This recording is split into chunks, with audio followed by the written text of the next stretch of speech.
We're not against rap. We're not against rappers. But we are against those. Something big about to happen. I hear the beat tapping. We some fly rhyming felines rapping on the track. Better yet, grab a gat, cause we hot like Enzo. Doors closed, windows up, cause that's the way we like to ride. Windy City hitting. Check mic 1 2 1 2. We live, baby. Yo, what's up, Chicago? And welcome back to episode 619, season 17 of Speak Your Mind Radio. In today's program, we will be talking about the passing of KiKi Shepard, co-host of the Showtime at the Apollo, dead at 74. Now, Miss KiKi Shepard died of a massive heart attack on Monday, March 16th, 2026. She was a cherished sister, auntie, friend, and a strong advocate for those living with sickle cell disease. KiKi Shepard appeared on TV shows like A Different World and Baywatch, and she worked on Broadway in the 1970s and 80s.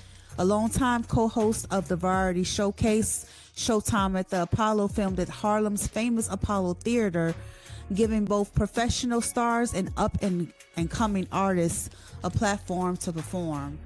She worked with other celebrity co-hosts from 1987 to 2002, including Steve Harvey, Sinbad, and Monique. KiKi Shepard was the queen of fashion and ambassador of the show. She just had this glow about her as she sashayed across the stage in her beautiful gowns, taking over the entire show, and her confidence was just unstoppable. The world's famous Apollo Theater, where dreams were born and legends were made.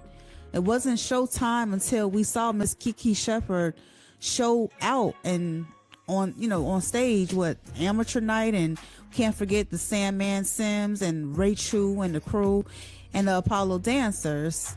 Y'all remember the Tree of Hope stomp, the Apollo legend where every amateur performer had to rub the stomp for good luck taking the stage?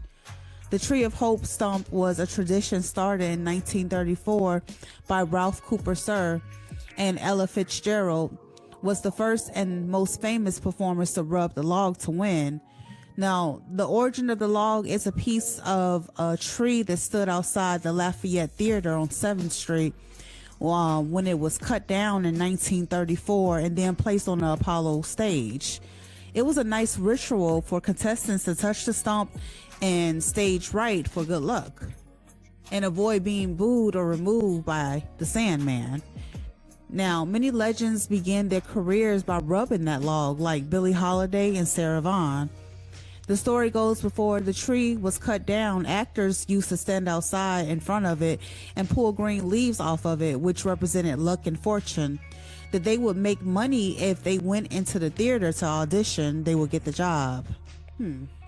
When it was chopped down in 1934, the man who ran the Apollo Theater's Amateur Night took it and mounted it on stage, and before you know it, it was a special tradition for all performers at the Apollo. So thank you again, Ralph Cooper, sir. But then, did y'all know that KiKi Shepard was from Tyler, Texas? Yes. I had no idea, but she died in Los Angeles, California. KiKi Shepard left Texas and went to a HBCU called Howard University in Washington, D.C., and she graduated and went to New York as a dancer. That was her first passion. She danced on Broadway, and she was really, really good at it, and she did it for 10 years. Now, at the end of the 80s is when Showtime at the Apollo was just starting.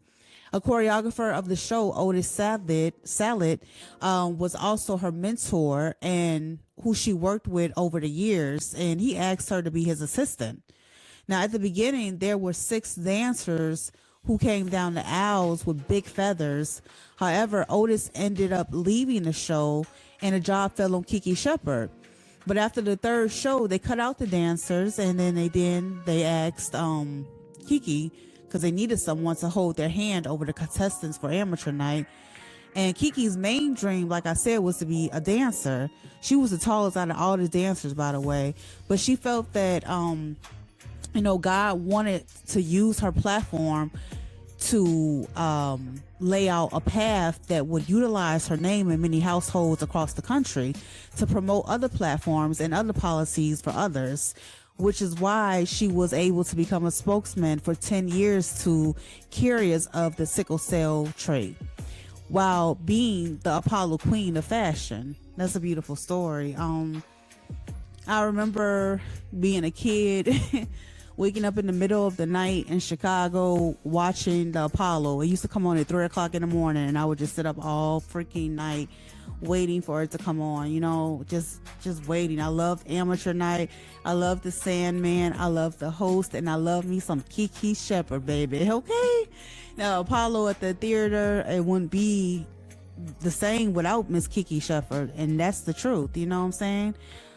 If you was in Chicago, you either was up at 3 o'clock in the morning after MASH went off the air and was watching the Apollo, or you was watching The Awakening. That was a TV series that was filmed in Chicago. It was called The Awakening. It was just such a great show with bad acting.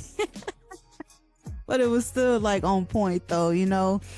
I remember my mom was supposed to take me on a bus to New York to audition at the Apollo when I was like 16, and I wanted to audition to read my poetry. I didn't want to get booed though, you know, but we didn't end up doing it, and I still haven't been in New York yet, so I don't know, but we'll see.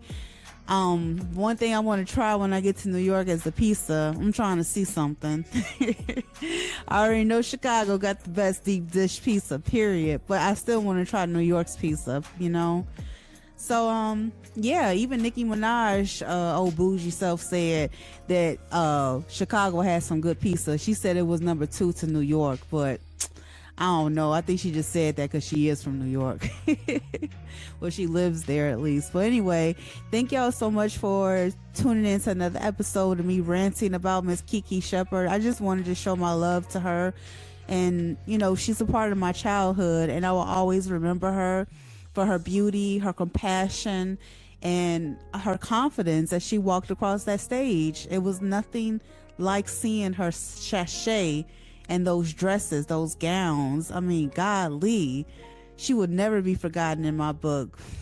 Fashion queen forever. Thank you so much, Chicago, for tuning in to another episode of Speak Your Mind Radio. And make sure you tune in to my next episode with me Deck Beats, period. Peace.